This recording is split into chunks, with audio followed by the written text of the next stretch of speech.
Okay, what's up, guys? It's 8:30, and it's Friday, and we're here to see if we can make sure we fix some things here. This is the first time I'm doing a live straight onto a camera, so I'm looking at my computer just to kind of see where we're at. It looks like I might have to tighten up the picture, so it's like a lot of stuff going on out here, but we don't have necessarily a need for all of that. So I'm gonna make a few adjustments if you guys don't mind to try to make this a little bit tighter. I don't know if I can even do that. I might have to I might have to stay with this. Okay, that's all right. Um, so, I don't have a guest today, and I wanted to talk a little bit about, where this podcast is going, where my business is going. There are a lot of things kind of going on right now. My name is Gus, the Ortiz Anomaly podcast, and the purpose of this podcast is, I would say, is slightly evolving, right? One of the things that I thought was going to be critical for me in putting together a podcast of this type was to just build consistency in having the podcast so that every week I knew that I was going to consistently be coming here to show up and have conversations with you guys. The goal, hopefully, was to have it with guests, but I also wanted to, I knew that there were going to be some times where either a guest needed to cancel or I just wasn't able to schedule someone. In this case, we don't have a guest for today. So it's just going to be me kind of, talking some smack about, what we're going to talk about. So, typically when I do one of these solos, I like to delve into a little bit about what's going on in my business. This podcast is very much geared towards business owners and entrepreneurs. And as I am one, my business is specifically real estate, and the things that I'm going to talk about is going to be really from that context. But I think most of the things that would apply to me as a business owner are likely to apply to most, at least, service providing business owners. So, if you have a service that you offer to your customers, clients, prospects, this will likely be a little bit more relevant than if you were to, let's say, sell widgets, and whatever those widgets are.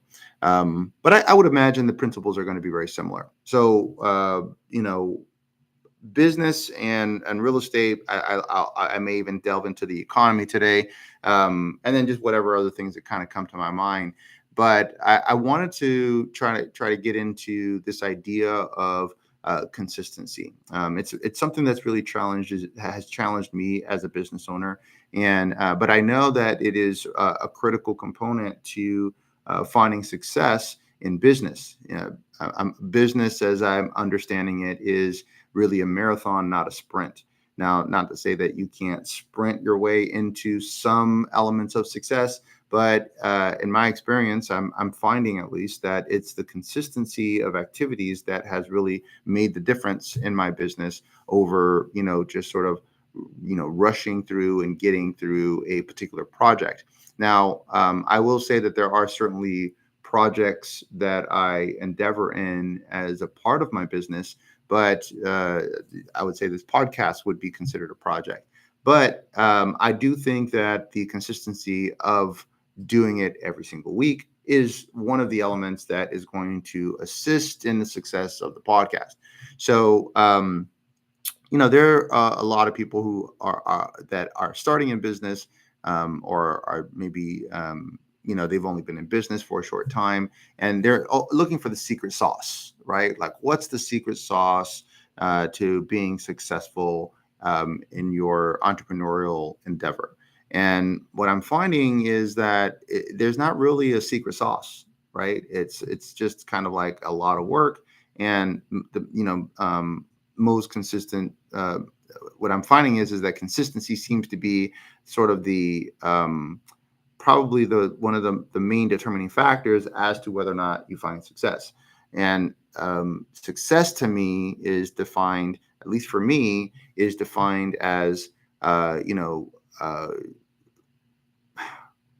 I don't know that I have a clear definition, but here's something that I will say that I guess is clear to me as it relates to success: is success is the ability to uh, um, uh, be accepting of as much failure as possible and still proceeding forward, right? Where you learn from those failures so that you can be better, and then success is the result because you've been able to practice enough, fail enough to be able to fine tune whatever it is that you're doing in a way that others have not been able or not been more often not been willing to do. So I would say that that is sort of a key component to success. If you look at the most successful people in the world, those folks are the ones that have failed the most, right? They've failed the most. They've been willing to fail the most. And because they've failed so often, they've been able to learn a lot. And then through their learning, gotten good at their craft. And through that, they are the best in their field or at the top of their game or whatever the case may be, right? So that consistency element, I think, is really, really important when putting together when I guess identifying the sort of key components to finding success in your business. Now, there are, other factors that play to how easy or difficult it is to be successful in a business. Obviously, the where the market is, like how is the economy behaving? Those things are going to certainly be factors. If the economy is doing really well, then it's relatively easy to be successful comparatively, right?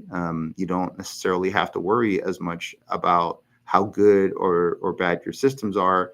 If there is a good economy, then the likelihood is you can kind of stumble your way through it. And even if you don't put any good systems in place, you can find success. The challenge with that is that when the economy changes, and obviously, I think we're seeing that we're actively seeing the economy change.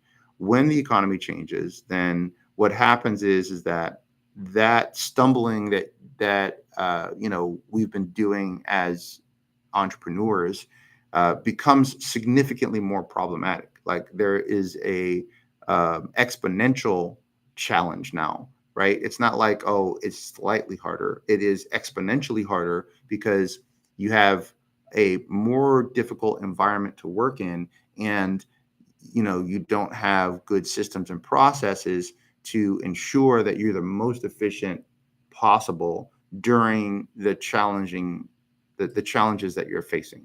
So I would argue that if you're able to build out systems and processes, in your business, whether it's a good time or bad time, you end up having a significant advantage over your competition. So with systems and processes that allow you to be super efficient in your business during downtimes, during times where the economy is rough, you're able to really work in the most efficient way possible, which will allow you to get in front of competitors that do not have those same systems and processes. However, if you look at what your business will look like when times are good, then you are again in an advantage because while others are finding success through stumbling, you have the ability now to be in a full sprint, right? And run at full capacity as fast as possible because you have these systems and processes already built in to your system. So it really allows you to scale at an exponential level. So the advantages of having systems and processes is highly beneficial both in slow times in the economy and in high times in the economy. So it plays a defensive role during when the economy is running slowly, and then it plays a significant offensive role when the economy is doing really well, when it bounces back. And we know that the economy has this ebb and flow, right? It gets good and then it goes not so good, and it gets good and it's not so good. Rarely is it really, really bad, but it definitely has an ebb and flow of like great and not so great, great and not so great. And we've seen that over time. Sometimes you do have these pockets of like economic downturns that are pretty significant, but those are not often as just the regular flow, the ebb and flow of how business cycles work. So I hope that is not anything. Okay, so I put my phone on do not disturb, and because I have a Mac, my MacBook is now wanting to answer the phone. So hopefully that doesn't interrupt anything. Decline. Hello, test test. I don't know. I don't see. I hope you guys can hear me. Let me see something. No, 1 2 1 2. Okay, I think I see the mic moving. All right, so I think these just. Oh, shush.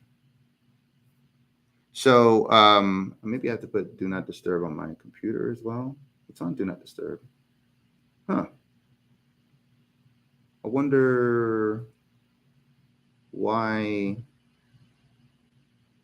So I have do not disturb on, but phone calls are still coming through, which is kind of odd. Not sure why that is. Anyways, with regard to systems and processes, I mean, those are things that allow you to build. Those systems and processes will help you to build consistency in the. This person keeps calling me. I'm not sure who this is. Systems and processes allow me to. Here's what I would say. I'm certainly not the guru of systems and processes, but I have built some systems and some processes to allow me to be a little bit more efficient in my business, so that it gives me the ability to still be able to move while the economy is actively shifting. And in my business, I'm in real estate. In commercial real estate right now, we're seeing a big pullback from investors because the economy is kind of no one knows what's happening with it, right? It's definitely pulling back. Is it going to is it going to pull back significantly or not? No one knows. I think the volatility of that is making it challenging for investors to want to get into investment property. We're still seeing some 1031 exchanges and those kinds of things, but we're not seeing a ton of like investors flooding the market. So entrepreneurs are definitely moving, but it just things have slowed down, right? So then the question becomes, well, how do I continue to keep my business moving while things are slowing down? And I think these systems and processes do help, because it allows me to have a system for generating business, a system for follow-up, a system for just reconnecting, whatever the case may be, is already kind of built there. So I don't have to actively think about that on a regular basis. So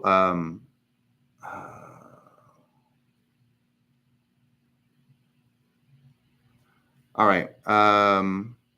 Anyways, I just kind of want to touch on that. I don't really have much to talk about today. I just kind of I thought that was an important element to share. So I hope that that's been helpful. I'm going to go ahead and just call it a day, because I didn't have a topic for today, but I thought it was important to kind of at least discuss that little bit, so that'll hopefully help you guys. And then you guys can, if you're in business or something of that nature, you can be thinking about what you can do to improve your business.